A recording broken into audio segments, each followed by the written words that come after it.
아동부 예배에서 서민구 목사님이 부자와 나사로 얘기를 했더랍니다.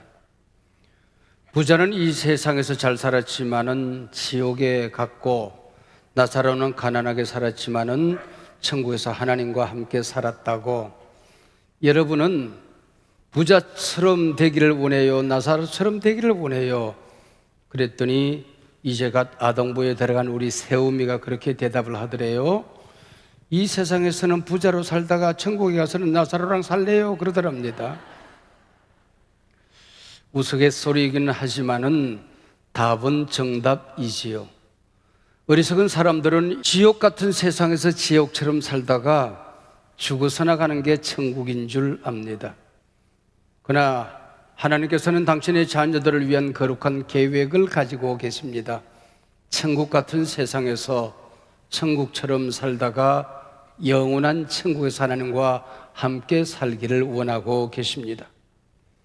자유민주주의 사상을 위해서 글을 쓰고 또 정치 활동을 하던 언론인 겸 정치인 미국의 맥스 러너라고 하는 사람이 있습니다. 그는 한 아티클에서 이런 말을 했습니다. 현대인들은 과거 그 어느 때 사람들보다 많은 것을 가지고 살아간다. 그리고 더 많은 자유를 누리며 산다. 마음대로 생각하고 자신이 하고 싶은 걸 한다. 과거 그 어느 때보다도 잘 먹고 잘 산다. 그러나 과거 그 어느 때보다도 불행하게 살고 기쁨을 잃어버리고 산다라고 말했습니다. 마냥 행복하고 기쁘게 살아야 할 당신의 그 기쁨을 빼앗아가는 원흉이 있다면 그게 도대체 뭘까요?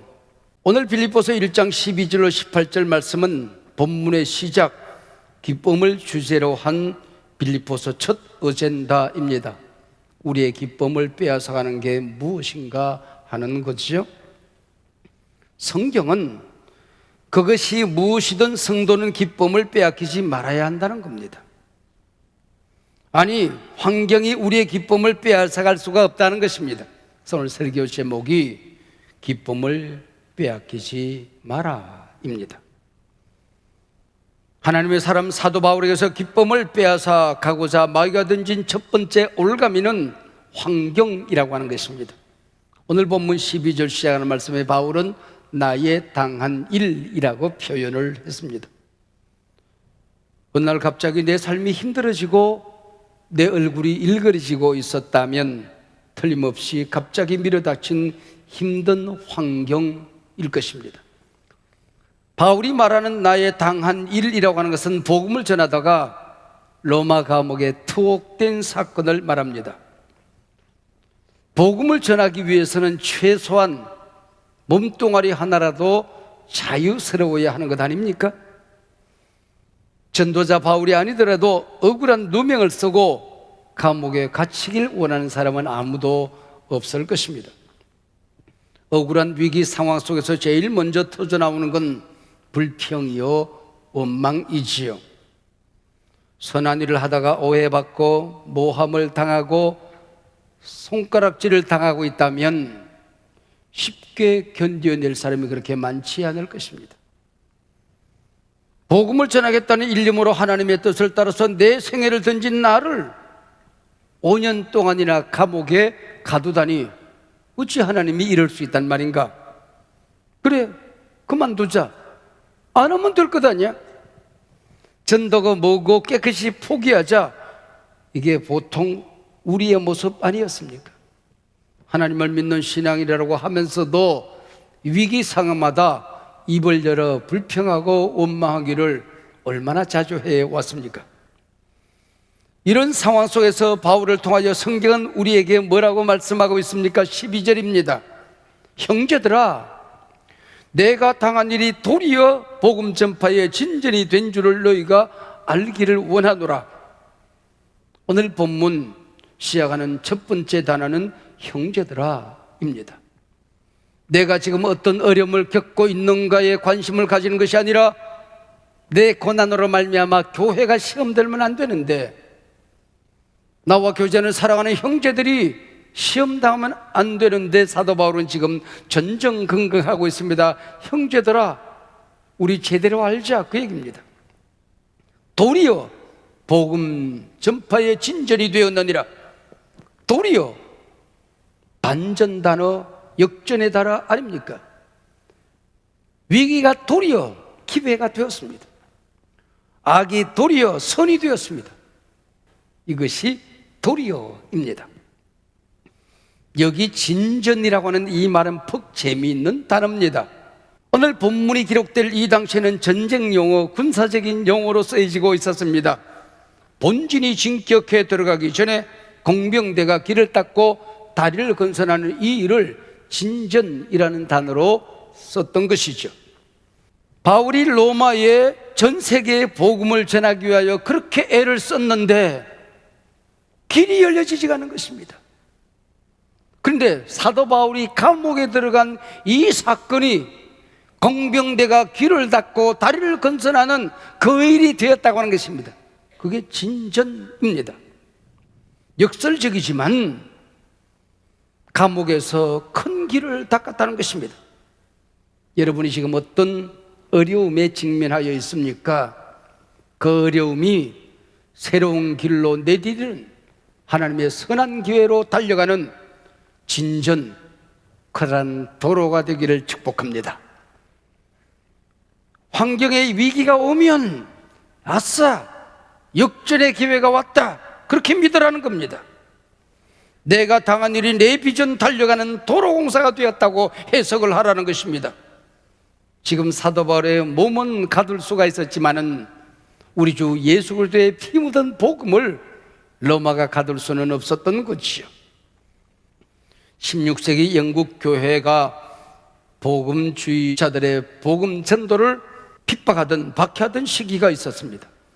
복음을 전하다가 복음 전도자 존 번연은 12년 동안이나 감옥에 갇혀서 삽니다.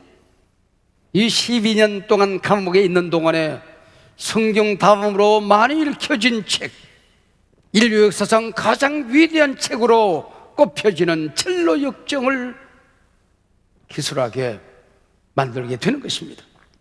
누군가 저에게 목사님이 예수를 믿고 성경을 읽고 인생을 살면서 목회를 하시면서 목사님에게 가장 커다란 영향을 미친 성경의 말씀이 무엇입니까?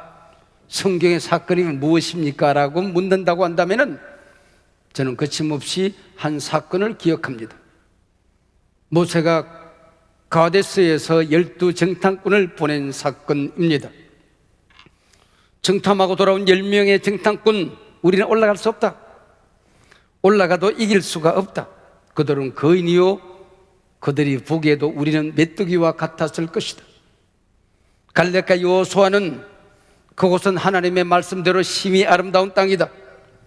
하나님이 우리를 기뻐하시면, 하나님이 우리와 함께 하시면 그들은 우리의 밥이다. 당장 올라가자. 하나님이 우리를 지켜주실 것이다. 여러분, 10명은 윗동리를 보고 2명은 아랫동리를 본 게 아니에요. 10명은 오늘 보고 2명은 내일을 본 게 아닙니다. 똑같은 시간, 똑같은 상황을 보고 돌아왔습니다. 얼마나 어마어마한 시각의 차이, 믿음의 차이, 관점의 차이입니까? 인생을 살아가면서 위기 상황마다, 목회 현장에서 어려움이 있을 때마다 갈렙과 여호수아의 시선이 내 눈이 되어 주었던 것이죠. 오늘 빌립보서 1장 12절과 13절을 잘 살펴보십시다. 12절, 지금 바울은 감옥 안에 있습니다. 근데 바로 한 절 다음 13절에 가서 보면 내가 감옥에 갇혔다고 넋두리 하지 않습니다. 나는 지금 그리스도 안에 있다. 몸은 감옥 안에 있는데 내 존재는, 내 마음은, 나는 우리 주 예수 그리스도 안에 있다고 기술하고 있습니다. 사랑하는 여러분, 행여 지금 여러분의 환경이 감옥에 갇힌 것처럼 절망적입니까? 꼼짝달싹할 수 없는 환경에 갇혀 있습니까? 숨도 제대로 쉴 수 없는 무거운 것이 여러분을 짓누르고 있습니까?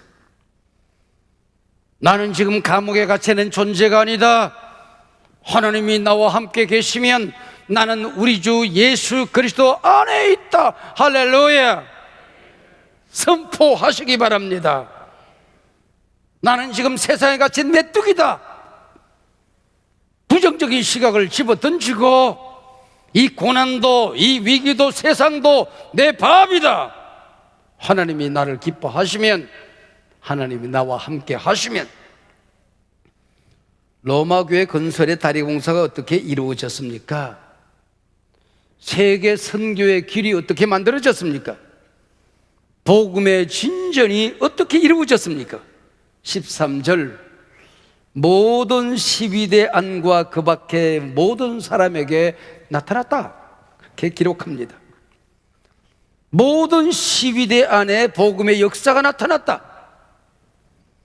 이 말의 배경과 뜻을 여러분들이 빌립보서를 읽기만 하더라도 축축축축 이해가 되어졌다.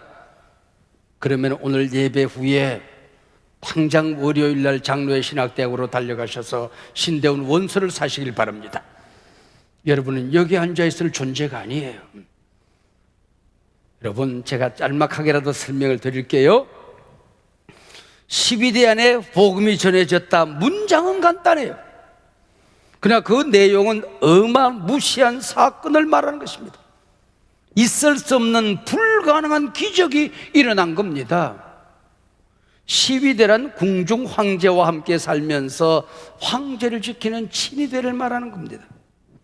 요즘으로 말하면 대통령 곁에 있는 경호실과 비서실을 합친 것보다도 훨씬 더 어마어마한 일입니다. 황제 유고시에 시위대장은 계엄사령관이 됩니다. 그리고 시위대원 중에서 황제를 선임할 수 있는 권한이 주어지는 것입니다. 얼마나 놀라운 일입니까? 우선 로마 군대에 들어가는 것 자체가 출세의 지름길입니다. 장교가 되었다. 앞길이 그냥 열리는 거예요. 근데 로마 군인이 되는 길은 얼마든지 다양합니다. 그러나 시위대원이 되는 것은 아무나 될 수가 없는 겁니다. 혈통이 달라야 돼요. 가문이 달라야 됩니다. 우리 가문에 역적이 대대 우리 조상들 가운데 한 명이라도 있으면 불가능한 겁니다. 건강해야 됩니다. 최고의 학력과 경력을 가져야 흠없는 시위대원이 될 수가 있었던 것이죠. 그 중에서도 가장 중요한 게 있습니다. 종교적인 자격이었습니다. 철저한 황제 숭배 사상이 있어야 되는 것입니다. 예수가 하나님의 아들이 아니라 황제가 하나님의 아들이다. 예수를 통하여, 하나님을 통하여 구원받는 것이 아니고 로마를 통하여, 황제를 통하여 세계인들은 구원받는다는 이 믿음을 가져야 시위대원이 될 수가 있는 것입니다. 이 사람들이 예수를 믿었다는 거예요. 이 사람들에게 복음이 전해지기 시작했다는 것입니다. 황제 신앙에 철저하게 못 박혀있는 이 사람들이 하나님을 믿고 예수를 통하여 구원받고 예수가 내 인생의 구세주라고 고백하는 사람이 일어나게 되었다는 것입니다. 여러분, 이게 가능한 일이겠습니까? 12대가 지켜야 될 VIP 재수가 한 사람 들어오면은 한 팀이 4명입니다. 그리고 6시간씩 4팀이 교대로 이 사람을 지키는 겁니다. 조금만 움직이면 밀착 보호를 합니다. 시위대의 팔과 바울의 팔이 함께 쇠사슬로 묶여진 상태에서 움직였다는 것이죠. 16명이 죄수와 너무 가까이 오랫동안 있으면 뇌물이 통합니다. 설득을 당할 수가 있습니다. 그래서 바뀌어집니다. 10번 바뀌면 160명입니다. 시위대원은 10,000명 전후가 되었던 것이죠. 이 얼마나 놀라운 사건입니까? 전도자 바울은 감옥에 꼼짝달싹할 수 없이 갇혀 있습니다. 전도의 길이 막혔습니다. 근데 이 어마무시한 시위대가 4명씩 하루에 16명, 열흘이면은 160명 교대로 찾아옵니다. 바울이 복음을 전하는 겁니다. 그랬더니 은밀하게 복음을 믿는 사람들이 하나 둘 늘어나기 시작했던 것입니다. 이게 복음의 기적이 아니고 무엇이겠습니까?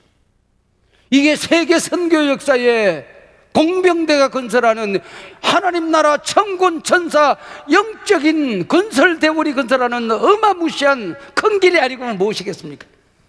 이것이 복음의 진보 12대 안에 일어났다는 겁니다. 그리고 13절 후반절에 보면은 투옥되고 재판을 받는 사건을 통하여 그 밖에 모든 사람들에게 나타났다. 기타 등등. 그리고 끝내요. 그 밖에 모든 사람 기타 등등이 누굴까요? 당시 이름을 밝힐 수 없는 황실의 사람들을 말하는 것입니다. 최고의 사람들을 말하는 것입니다. 기타 등등. 사도 바울은 베스도 총독, 아그리빠 대왕, 로마 황궁을 끌려다니면서 재판을 받습니다. 재판장에 설 때마다 자기를 소명해야 합니다. 그러나 자기를 변명하거나 소명하고 싶은 일은 처도 없습니다. 바울은 그때마다 복음을 전하는 것입니다. 이 일들을 통하여 이 모습을 보고 이 말씀을 듣고 이 단순한 예수 그리스도의 피 묻은 복음을 바울이 전할 때에 황실의 기타 등등의 인물들이 예수를 믿기 시작한 것입니다. 할렐루야. 어마어마한 복음의 큰 길이 열리기 시작한 것입니다. 여러분, 이 일이 바로 후에 로마가 기독교를 공인하게 돼요. 로마의 국교가 기독교가 되는 사건이 황실의 복음이 들어가는 이 사건을 통하여 일어나게 되는 거예요. 얼마나 놀라운 일입니까? 사랑하는 여러분, 여러분의 어떤 상황이 여러분의 기쁨, 행복을 앗아갔습니까? 여러분이 당한 일이 도대체 뭡니까? 여러분의 손발을 묶는 어떤 사건이 있습니까? 문자 그대로 억울한 누명을 뒤집어쓰고 재판을 받고 있습니까? 오늘의 그 형편이 내일로 달려가는 공병대가 닦아주는 새 길이 되기를 바랍니다. 한 번도 기대조차 못했던 일들이, 기적 같은 일들이, 기타 등등 은혜의 진보가 일어나기를 바랍니다. 오늘 본문 말씀에 보면 우리의 기쁨을 빼앗아가는 또 다른 삶의 환경이 나옵니다. 사람 관계, 인간 관계입니다. 한 집에 살다 보면 사람에게 실망을 할 때가 많이 있습니다. 사실 인간은 사랑의 대상이지 신뢰의 대상은 아니거든요. 그래서 우리 젊은이들이 결혼하는데 결혼 예식은 준비하면서도 결혼 생활을 준비하지 않고 있는 것입니다. 여러분, 사람 관계는 보석처럼 소중한 것입니다. 이루어진 사랑, 완성된 인간관계는 없는 거예요.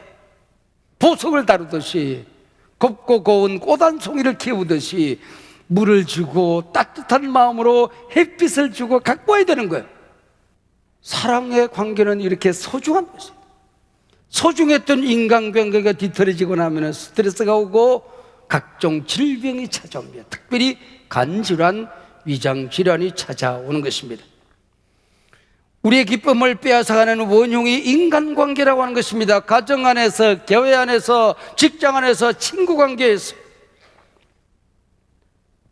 사람들 중에는 내가 위기를 만났을 때에 감사하게도 나의 빈자리, 약점을 채우지는 고마운 분들이 있습니다. 내가 이런 일들로 당신들을 돕고 있습니다라고 말하지도 않습니다. 그냥 내가 하던 일을 대신해서 맡아주는 사람이 있는 겁니다. 오늘 보면 사도 바울은 16절에서 이런 사람들을 이들이라고 해요. 이들. 14절에서 이 사람들이 바울이 하던 복음전도, 교회를 섬기는 그 사역을 어떻게 감당했는가 하니 겁없이 담대히 감당했다 그렇게 합니다. 사도 바울을 사랑해서, 교회를 사랑해서 힘든 줄도 모르고 무서운 줄도 모르고 심지어는 죽는 줄도 모르고 다른 사람들이 안 하니 내가 해야지, 교회가 어려움에 빠졌으니 내가 해야지, 담대히 겁없이 그 일을 감당하더라. 반면에 내가 어려울 때, 내가 지쳐 쓰러져 있을 때, 내가 옥에 갇혀 있을 때에 그 틈을 타서 나를 짓밟고 내 것을 빼앗아가는 사람들이 있더라는 거예요. 그러면서 그걸 하나님의 뜻이라고 말합니다. 하나님은 바울의 것을 빼앗아서 자기에게 주었노라고 하나님의 이름을 팔아제낍니다. 17절에서 그들이라고 기록하고 있습니다. 옛날 번역에는 저들이라고 싸늘한 객관적인 단어를 쓰고 있습니다. 그들이 누구인지 아무런 이름이 없어요. 그들이 누구인지 무슨 짓을 했는지 아무런 설명이 없어요. 설명할 가치조차, 이름을 기록할 가치조차 없었다는 것입니다. 그리고는 오늘 본문 마지막 18절 말씀의 결론이 뭡니까? 예수님이 괜찮다면 나는 기뻐하고 기뻐하리라. It's okay with Jesus Christ. 오케이. 예수님이 괜찮다 그러면 괜찮아. 나는 기뻐하고 기뻐하리라. 세상 살다 보면 내가 돌부리에 걸려 비틀거리는데 태클 거는 놈이 있지요. 풀숲에서 조용히 똥 싸는데 주저앉혀요. 내가 그 사람들 때문에 기쁨을 빼앗기고 살아가는 어리석은 삶을 살지 않겠다. 너 때문에 내가 불행해질 수는 없다. 갚아야 한다면 하나님이 갚아줄 것이다. 내가 해야 되는 일은 용서하고 하나님만 섬기는 것이다. 괜찮다. It's okay with Jesus Christ. 인생 살면서 내가 어려운 일을 당하고 누구를 만나 어떤 상황에 던져줘도 내가 예수 안에 있다면, 하나님이 나와 함께 한다면 반드시 닫힌 문은 열려진다. 위기는 기회가 된다. 길이 보이지 않던 그곳에 큰 길이 만들어지게 될 것이다. 하나님을 사랑하는 자, 곧 그 뜻대로 부르심을 입은 자들에게는 모든 것이 합력하여 선을 이루게 될 것이다. 우리가 어떤 일을 당해도 기쁨을 빼앗기지 않는 시각 하나가 있습니다. 믿음의 시각을 잃지 말아야 됩니다. 갈렙과 여호수아의 그 관점을 잃어버리지 말아야 됩니다. 그 언어를 우리가 잃어버리고 살아가서는 안 되는 것입니다. 여러분 기억하세요. 인생의 기회는 위기라는 탈을 쓰고 여러분 앞에 나타날 것입니다. 축복은, 귀하고 귀한 축복은 검은 보재기에 쌓여서 여러분에게 찾아올 것입니다. 세찬바람 두려워하지 마세요. 맞바람이 세차게 불어야 힘찬 이륙이 가능한 것입니다. 당신의 비상 상황은 반드시 당신의 인생의 비상의 기회가 될 것입니다. 죽은 통나무는 물결 속에 둥실둥실 떠내려가지만은 살아있는 피레 미는 물결을 역류하는 힘이 있는 것입니다. 살아있으면, 여러분의 믿음의 시각이 살아있으면, 하나님의 동행이 살아있으면, 선한 성경적인 관점이 살아있으면 이 위기 상황 속에 떠내려가기는커녕 이 시대를 역류하는 능력으로 나타나게 될 것입니다. 당한 일이 크면 클수록 믿음의 눈을 크게 뜨세요. 당신은 그 상황을 큰 길로 만들어가게 될 것입니다. 한 가지, 기쁨을 빼앗기지 마십시오. 내가 기뻐하고 기뻐하리라. 감사하고 감사하리라. 믿고 또 믿으리라. 두 눈을 크게 뜨고 주님 손 힘차게 붙들고 기뻐하고 또 기뻐하리라. 할렐루야.